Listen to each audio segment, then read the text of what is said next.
Welcome to EduTips, a side project of the Cult of Pedagogy podcast where I share one quick idea to make your teaching better. This is Jennifer Gonzalez, and I am your host. EduTip 26 is sponsored by Explore Learning. Are you looking to supplement your STEM instruction with technology you can trust? Explore Learning K-12 STEM solutions put data privacy first and are certified safe for student data with high standard data security measures. That means peace of mind when you teach. From early science exploration to foundational math skills like math fact fluency and fractions to virtual labs and simulations where students take on the role of STEM professionals, Explore Learning develops ed tech for the most critical STEM learning needs. Research-backed and game-based, Explore Learning products engage students while building the key skills needed to succeed, all while safeguarding student data. Discover how their award-winning products are prioritizing data privacy by visiting cultofpedagogy.com/explorelearning. Today's EduTip is give lots of quizzes. One of the best-kept secrets in teaching is that frequent quizzing leads to better learning. I'm not talking about formative assessment here. This is quizzing as a learning strategy. A growing body of research is showing that when students are regularly tested on the material that they're learning, they learn it better than they do through many other forms of review, including rereading, note-taking, or concept mapping. Here's an example. A group of university students read 40 pages of textbook materials weekly. After each reading assignment, they either reread 10 selected facts or took a short answer test with corrective feedback. Over 6 weeks, students took 2 multiple choice exams assessing 60 of the facts that were just reread and 60 tested facts. Students scored 10% better on the facts they had previously been tested on than they did on the facts they had just reread.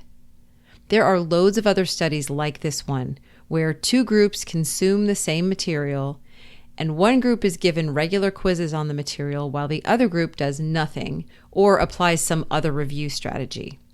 In just about every case, the quizzing group performs better on end-of-unit tests, and they usually do better when they're tested on that same material months later, which means that these quizzes have a big impact on storing material in long-term memory.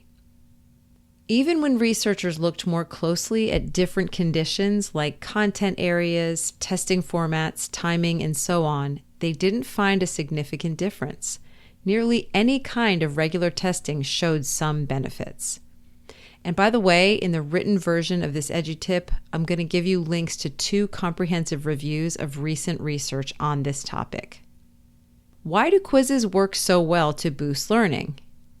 Taking a quiz is one form of retrieval practice, a method of studying where you try to recall or retrieve information from memory rather than interacting with the information right in front of you.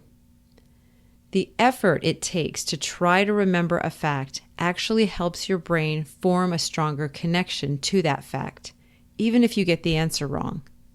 Retrieval practice can also be done through other methods like flashcards, but frequent quizzing is a way to build it into your lesson plans and give all of your students the benefits that come from it. So if you can start incorporating more quizzes into your teaching, you're likely to find that students learn the material better. Ideally, these should be low-stakes quizzes, ungraded even. They're not meant to count for or against a student's grade. You can certainly use the results to assess student progress and adjust your teaching. A quiz given for the sake of retrieval practice can still be a useful tool for formative assessment, but ideally it won't have an impact on student grades. You can save the points for the final test. If you absolutely must assign some points for your gradebook, make them worth very little compared to other assignments or tests.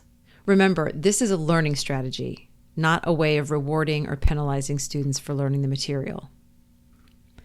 One more thing. Share this research with your students. If they know more about how their brains respond to quizzing, they're more likely to see an increase in quizzes as another part of the learning process rather than a threat. That's your tip for this time. You can find a written version of these tips at cultivepedagogy.com/edutips.